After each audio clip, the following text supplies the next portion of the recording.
¿Y si todo lo que damos por sentado sobre el mundo estuviera mal? Vamos a ver 5 verdades que no solo ampliaron nuestro conocimiento, no, es que lo demolieron por completo. Derribaron los cimientos de nuestra realidad y nos obligaron a ver el universo y a nosotros mismos con unos ojos completamente nuevos. Uf, esta frase es potente, ¿eh? Resume una era de certeza total. Pensemos un momento en cómo sería vivir en un mundo así, un mundo donde las grandes preguntas ya tenían respuesta, donde nuestro sitio en el cosmos y en la historia parecía algo fijo, inamovible, clarísimo. Pues resulta que no. Que estaba equivocada. Así de simple. Y así de demoledor. Porque no es que la realidad fuera un poquito distinta, no. Es que resultó ser algo muchísimo más raro, más complejo y sobre todo mucho menos centrado en nosotros de lo que nadie se había atrevido a imaginar. Y ojo, porque aquí está la clave de todo. No era por pura ignorancia, era una resistencia activa.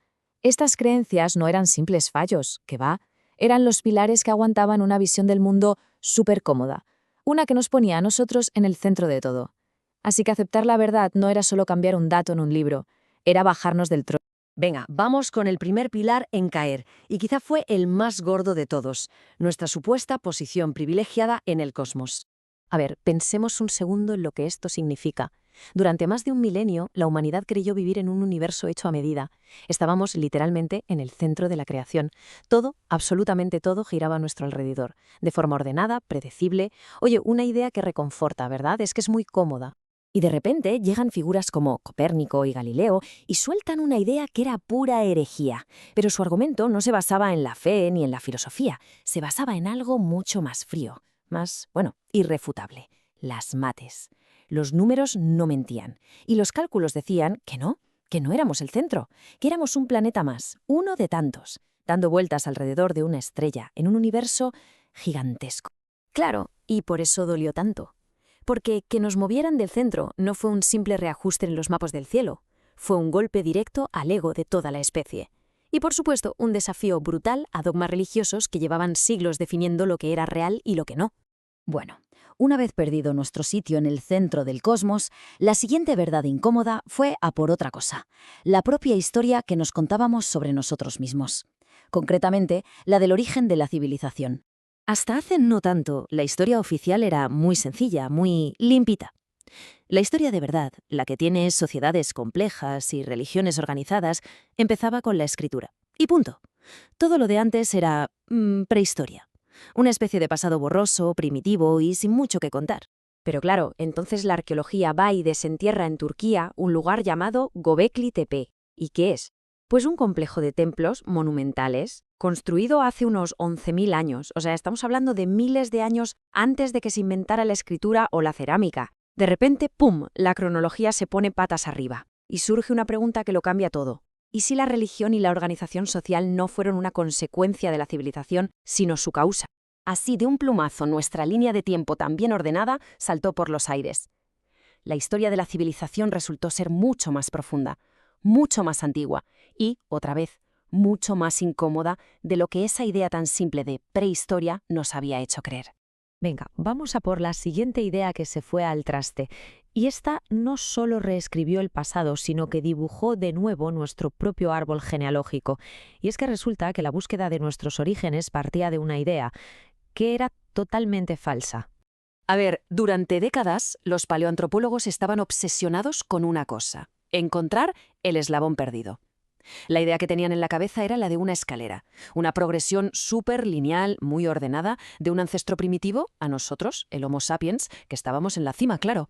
Pero, ¿qué pasó? Pues que los fósiles empezaron a contar otra historia. Una historia muy distinta y, la verdad, mucho más interesante. No había ninguna línea recta. Lo que había era más bien como un arbusto, lleno de ramas, múltiples especies humanas, neandertales, denisovanos, viviendo a la vez, en el mismo planeta, junto a nuestros antepasados. Y aquí viene la conclusión, que es profunda y bastante humillante si lo piensas. No somos la cima de la evolución, no somos la culminación de nada, ni siquiera somos únicos. Simplemente somos los únicos que hemos sobrevivido de una familia que era mucho, mucho más grande y diversa. Pasemos a la siguiente verdad incómoda. Y esta es una advertencia directa que nos manda la historia. Es como un fantasma que viene a poner en duda una de nuestras ideas favoritas, esa de que el progreso es inevitable, que siempre vamos a mejor. Si miramos atrás, el paisaje de la historia está lleno de ruinas. Civilizaciones que eran increíblemente avanzadas, pensemos en los mayas, con una astronomía que era una pasada, o en las ciudades del Valle del Indo, con una ingeniería urbana brutal. Todas llegaron a lo más alto, y todas, sin excepción, se vinieron abajo, desaparecieron. Por eso digo que mirar a estas civilizaciones no tranquiliza nada, ¿eh? Más bien todo lo contrario.